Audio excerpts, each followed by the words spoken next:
Welcome to IAS project. In this video, let's talk about some of the important historical events that happened during Rig Vedic period. Before we go into the lecture, let me ask you a question. Which of the below Vedas comprises the beliefs of non-Aryan peoples?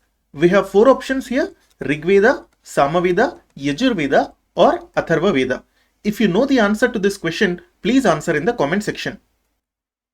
In our previous video, we said that by studying the Rig Vedic literature, we can understand various aspects like society, polity, economy, religion, and historical events that happened during that period. Now, let's talk about the historical events that happened in Early Vedic period. So, during the Early Vedic period, Aryans were mostly confined to the Indus region. So, they were mainly occupying the Punjab part of Pakistan and India. They were also occupying the western part of Uttar Pradesh. So Rig Veda talks about both Aryans as well as non-Aryans.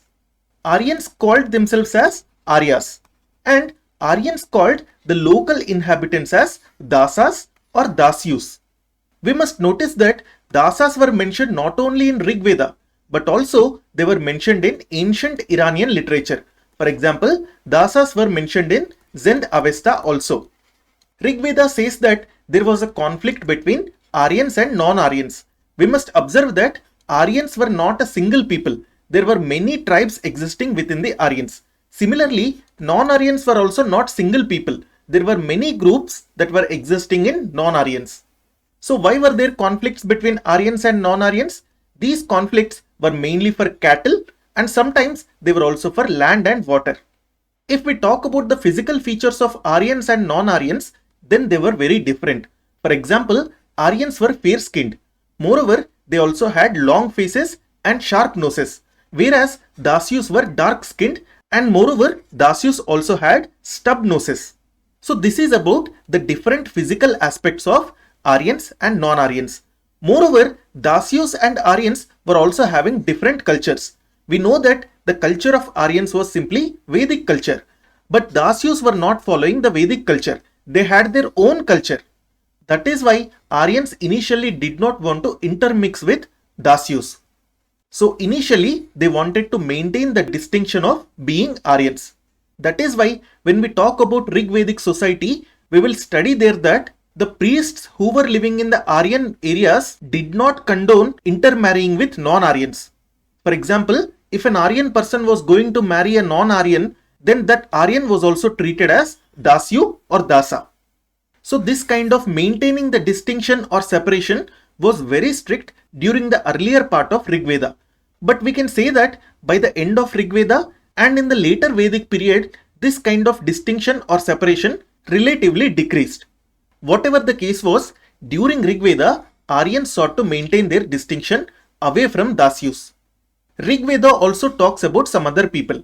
For example, it talks about Simyu and Kikata.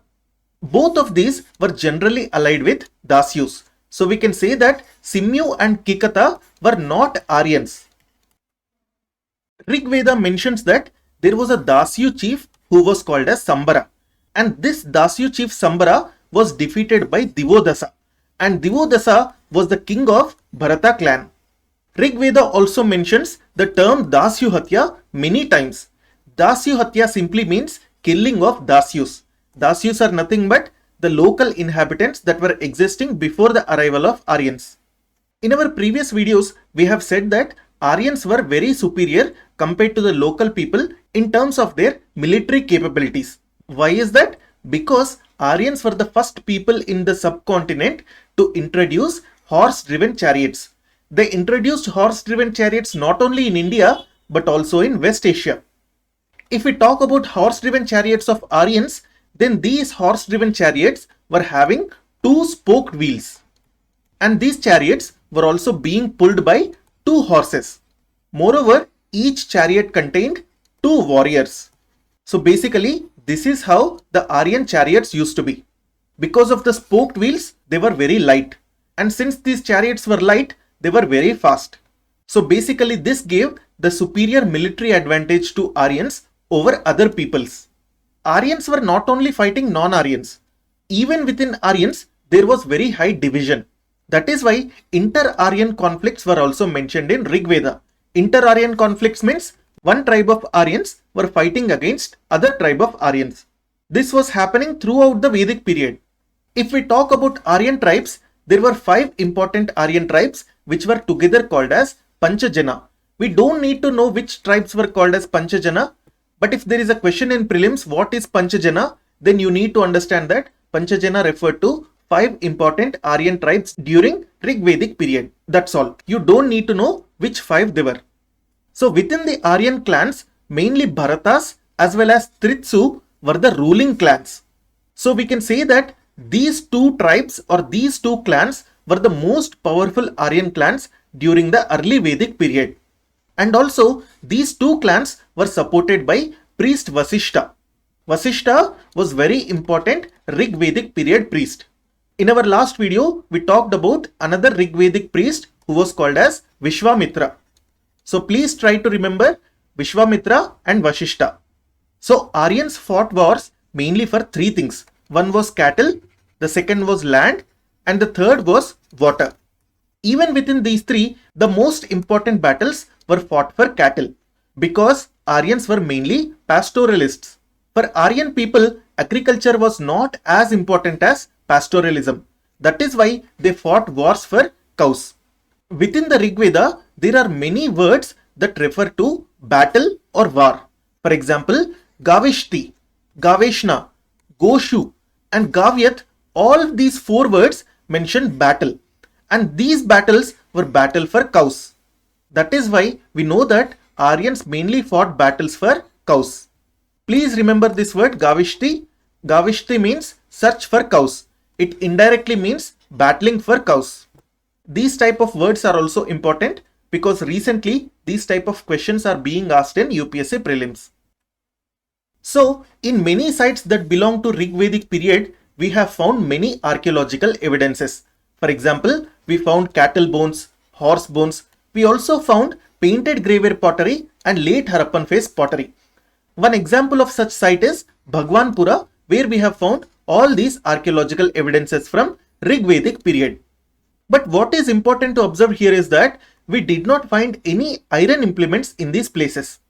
That is why we can divide Vedic period into 2 parts. The first part was Rig Vedic period and the second part was later Vedic period. In case of Rig Vedic period, we did not find any iron implements. That is why we can say that the pre-iron phase of PGW pottery can be associated with Rig Vedic period.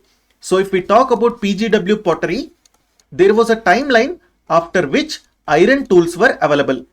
And before this timeline, iron was not invented. On both sides of this timeline, we have found PGW pottery. But before this timeline, iron was not invented, and after this timeline, iron was invented. This timeline is considered to be somewhere close to 1000 BCE. And before 1000 BCE, it was called as Early Vedic period, where iron was not invented and iron tools were not found. But after 1000 BCE, it is called as Late Vedic period. After 1000 BCE, we have found iron tools. That is why we can say pre-iron phase of PGW pottery is associated with Rig Vedic period, whereas iron phase of PGW pottery can be associated with later Vedic period. I hope this is clear. During early Vedic period or Rig Vedic period, there were many tribal kingdoms, and of these many tribal kingdoms, 4 were very important. You have to remember all 4 of these. So the important tribal kingdoms of early Vedic period were none other than Bharatas, Matsyas, Yadus and Purus. Let us look at the location of all these 4 kingdoms on a map. You can see Bharata over here and Purus are over here. Yadus are over here and Matsya are over here.